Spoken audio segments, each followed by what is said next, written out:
D&D needs more furry options because the individual animal options like a turtle person or an elephant dude just ain't gonna cut it. We need to be able to play as any furry, scaly, feathered, or insectoid that we want. And I've made a D&D race that does exactly that.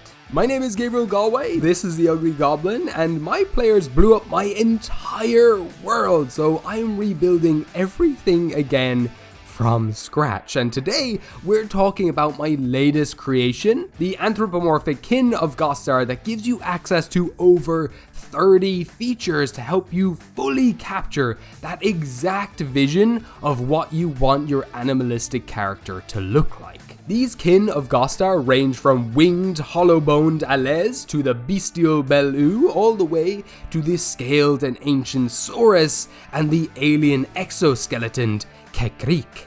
Draken and Atlanteans, two other kin of my world of Gostar, do also fit under the umbrella term of Animon, but their histories and mechanical functionality differ too vastly that they would need to be covered in entirely separate videos just to do them justice. But before we cover Animon, we need to first briefly touch on the kin from which they descend from, the Yokai of my world. Now, for anyone familiar with the term yokai, you might understand it to describe the diverse class of supernatural beings from Japanese folklore, often referred to as a type of spirit or monster. For anyone out there who's watched Spirited Away, a large majority of the cast are all inspired by yokai.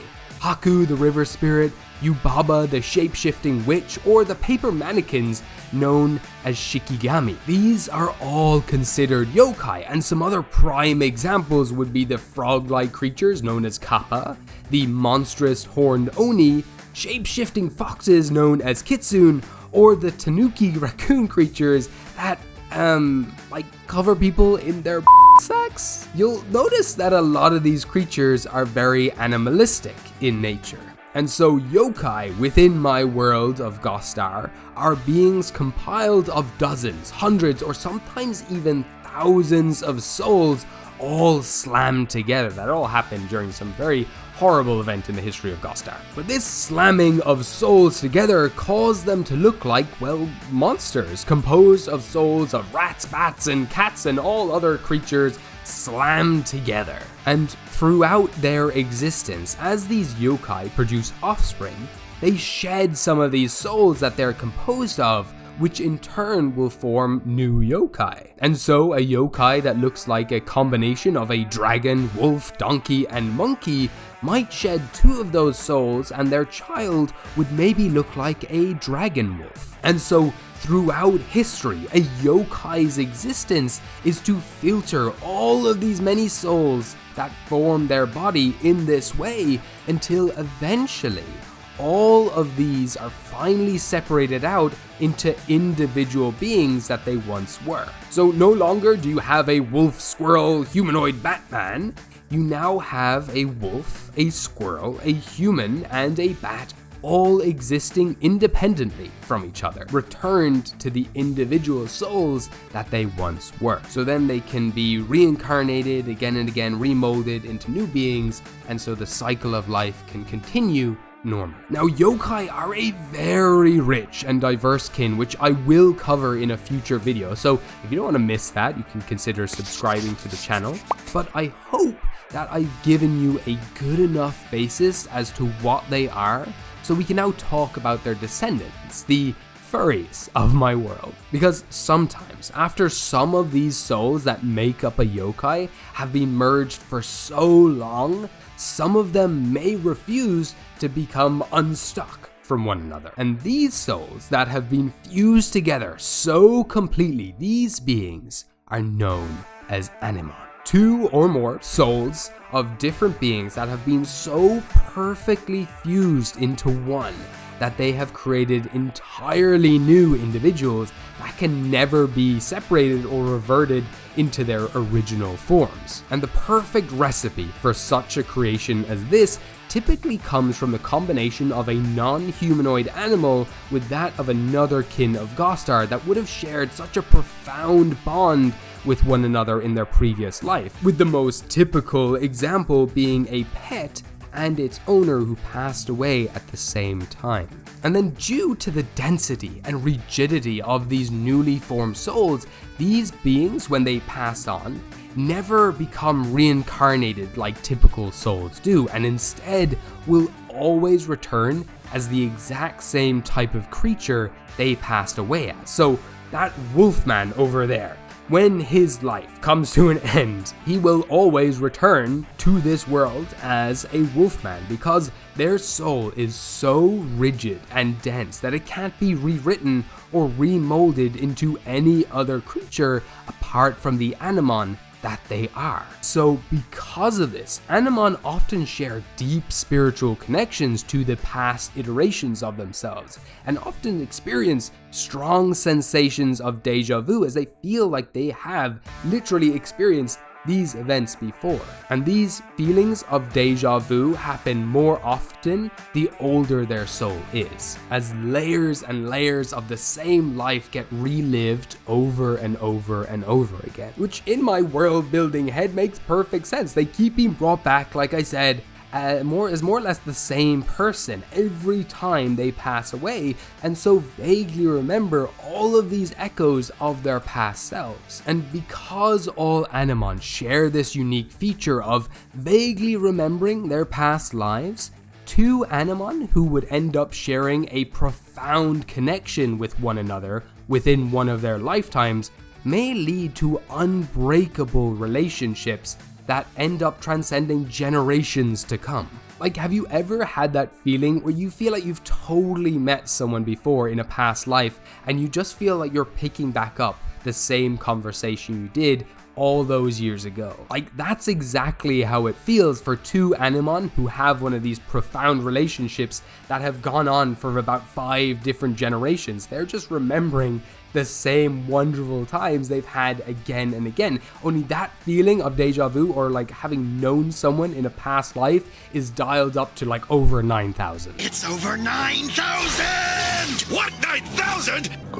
And this is a written feature in the Animon, and it's known as Soul Echo, and mechanically it basically just gives you advantage on one skill check that you make once per day because you feel like you've done this before and know exactly how to approach this challenge. Now, due to these soul echoes that lead to the formation of super strong relationships between Animon, this kin tends to often form very tight-knit communities with roots buried deep into their histories. And here, all Animon show great respect towards their ancestors and to any previous Animon who came before them, especially if those Animon have achieved amazing things. And the reincarnation of those well-regarded heroes are often shown the same respect, but also an equally heavy amount of expectation.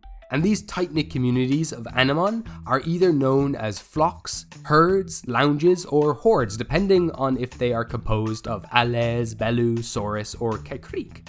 But a more generic term that is often used would be packs, which is also a title that is often used to describe a more motley collection of Animon. However, as you can imagine, this way of living with these heavy burdens of expectation or predetermined prejudices towards individuals can often lead to issues within packs where some of these Animon feel obliged or pushed into following a similar path to the one their previous incarnations once walked. And because of this, you of course have many Animon trying to break away from their pack, break away from their past ties in order to try and walk a new path. And speaking of new paths, I'm currently on one of the biggest ones yet. I'm releasing my very first Kickstarter. The Ugly Goblin's Cookbook of Monstrous Meals and Deadly Delicacies teaches you how to cook and eat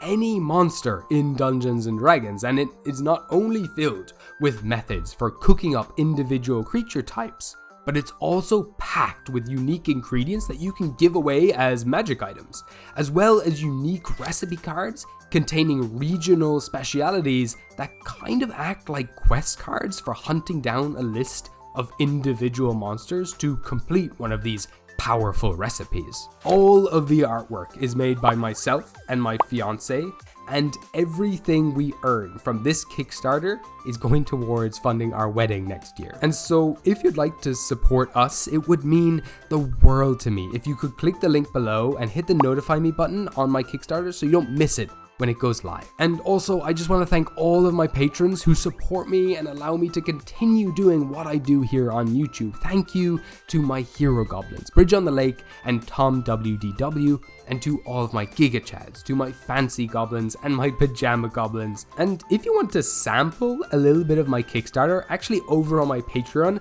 I've released a cookbook PDF that kind of gives you a little taster of what's to come in my Kickstarter if you want to check it out. As for Animon though, going back to them, like I said at the start of this video, D&D does not have enough furry options, but with this Kin of Gostar, you have over 30 features to choose from when deciding to build your first Animon. And when starting off this design process, by default, you gain access to Soul Echo, which I mentioned previously, as well as becoming a beast-type creature with the ability to speak to animals at will. But after this point, everything completely opens up to you, and it's up to you if you want more or less features than that. But first, you choose which type of furry you are. Are you an Alez, Belu, Saurus, or Kekrik?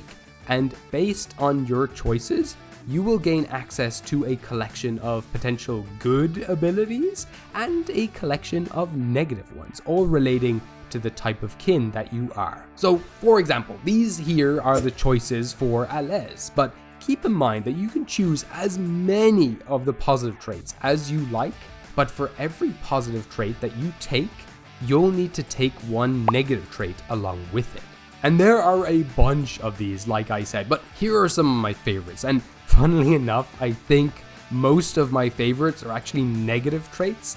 But let's cover the positive traits first, so then we can get to the really juicy, fun negative traits after that, and just save the best till last. So starting off, Mimic is an Alez ability that lets you mimic any sound you've heard to perfection. Camouflage is a Saurus feature that lets you once per day turn invisible until you choose to move. Detachable tail is also a Saurus feature that lets you, well, detach your own tail and have an attack that would have hit you totally miss, and then after a week you regrow that tail and you can use that feature again. Polymelia then gives you extra limbs to add to your Kekrik, and also you gain access as a Kekrik to superior strength that adds 5 to any checks based around lifting or moving something if you want to play like a Chimera Ant from Hunter x Hunter. But as for some of my favorite negative traits, there's so many. You have Hollow Bones, which just lowers your AC as an Alez. Glass Blindness is an Alez feature that prevents you from perceiving glass or any other transparent surface. Belu then have a really cute feature called Pack Dependency that gives you a -1 on attack rolls if you don't have any allies nearby. Saurus also have like so many, but like some of the ones I love are like Cold Blooded, that gives you the chilled condition if you take cold damage. Shedding Skin, that reduces your speed to 0 once per day when you roll a natural 1, and you've got to actually spend a whole action removing all of that dead skin before you can move again. And Easily Dehydrated gives you disadvantage on dexterity checks if you take fire damage. So a lot of stuff there that stops you moving around. Oh, and also Soft Belly makes you take extra damage if you ever take a critical hit. Kekrik then have a hilarious feature called Chalk Magic, which just prevents them from crossing over any lines drawn in chalk. I'm sure DMs will have so much fun with that. And there's also another one called Pesticides that give Kekrik a weakness to strong poison, so you can just spritz them and they can fall out of the sky. I'm just thinking now, I should have added another feature to Kekrik that was something around like being drawn to a light source, like a moth to a flame. No! Harry, no! Don't look at the light! I can't help it. It's so beautiful. That would be so fun. Will I add it? I don't know. It might be there. Who knows? Now, I think one of the cutest features of Animon is once you've made your Animon, you've chosen if they're an Alez, Belu, whatever, you've chosen all your features, you can also then decide to make them a small creature. And any small Animon is known as a kobold. Also, the amazing team at Break RPG has given me a massive collection of their books to give away to all of you out there. So if you want to join that competition for this month, down in the comments below, write #break and tell me why you want one of these books. And at the end of this month, I'll be giving away one of these books. So stick around, subscribe to the channel so you don't miss that opportunity, and I'll see you in the next one.